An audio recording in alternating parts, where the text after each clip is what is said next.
웰빙 한방 이야기.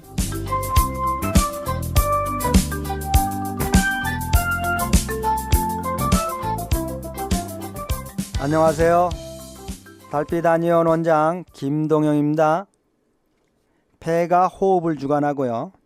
이를 통하여 우리 몸의 리듬을 주관하고요. 또한 피부를 주관하고요. 대장과는 밀접한 관련을 갖는다고 말씀을 드렸습니다. 그런데 이 폐와 관련해서요, 또 하나 말씀드릴 것은요, 폐가 우리 몸 전신에 기의 흐름을 주관한다는 겁니다. 이는 폐에서 이루어주는 산소 교환과 밀접한 관련을 갖는 이론입니다. 우리 몸에요, 산소가 없으면요, 어떠한 영양분도 변하여 에너지가 될 수가 없습니다. 즉, 우리 몸의 에너지도요, 우리가 영양분이라고 알려진 포도당이나 단백질이나 지방 등을 산소로 태워서 에너지를 얻어내는 겁니다. 마치도 우리가 석유를 태워서 에너지를 얻거나요, 난방을 하거나요 하는 것과 마찬가지 일들입니다. 따라서 우리 몸에 산소가 없으면요, 어떠한 에너지도 있을 수가 없죠. 그럼 이 에너지가 뭡니까? 바로 기운인 겁니다. 따라서 폐가 우리 몸 전신에 기를 주관하게 되는 거죠. 이런 산소 교환을 위하여 어떠한 혈액도 우리 몸의 혈액도요, 폐를 통과해야만 합니다. 그렇지 않으면 산소를 교환해서 혈액 내에 산소를 실을 수가 없죠. 그래서 우리 몸 내 모든 혈액은요, 반드시 폐로 모이게 되어 있습니다. 그래서 한의학에서는 이를요, 몇천 년 전에 뭐라고 표현했냐면요, 우리 몸의 모든 맥은 폐를 향하여 모여든다, 이렇게 얘기가 되고 있습니다.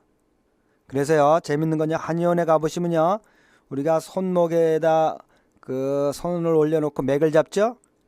이 맥을 잡는 부위가 바로 이 폐경락이 지나는 것입니다. 그래서 옛날부터 많은 의문이 있었습니다. 왜 이곳을 통해서 전신의 기운의 상태를 알아낼 수 있는가? 이에 대해서 황제내경에서 말하기를요, 폐에는 온 전신의 맥이 다 모여드는 곳이기 때문에 폐의 맥을 잡으면 전신의 맥의 상황을 알 수 있는 것이다 라고 설명이 되어 있습니다. 이 이유가 지금 말씀드린 산소의 교환과, 즉 산소호흡과 밀접한 관련이 되어 있는 겁니다. 또한요, 폐는 이러한 기를 주관하면서요, 우리 몸에서 기운이 바깥으로 발산을 하고요, 아래로 내려가도록 해주는 작용을 주로 주관합니다.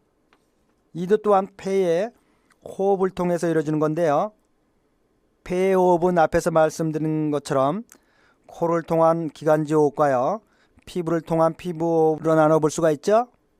그래서 이 피부 호흡을 통해서 우리 몸의 기운을 전신에서 외부로 발산을 하는 겁니다. 또한 코로 들어 마시는 호흡을 통해서요, 우리 몸의 기운이 아래로 이렇게 쭉 내려가도록 해주는 겁니다.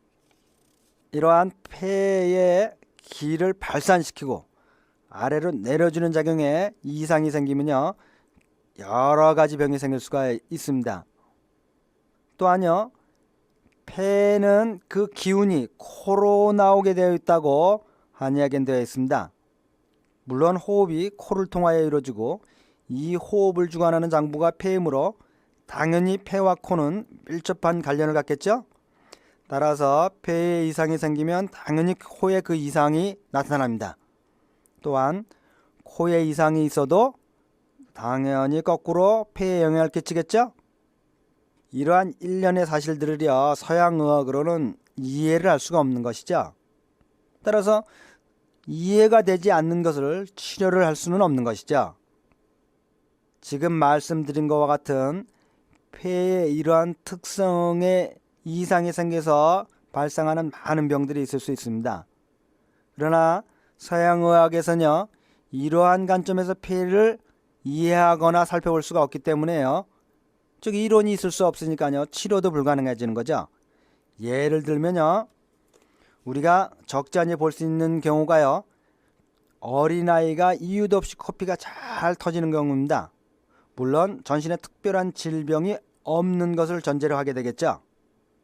이럴 경우에는요, 서양의학에서는요, 어떠한 방법도 없죠? 유일한 방법이 있다면요, 원인을 모르고 출혈이 계속되면요, 코 속에 있는 혈관을 레이저로 찢는 겁니다. 그래서 순간적으로는 안 나올 수 있고요, 일시적으로 안 나올 수 있게 할 수 있습니다. 그러나 한의학적으로 보면요, 원인이 내부에 있기 때문에 결국은 다른 혈관들이 계속 터지게 되죠.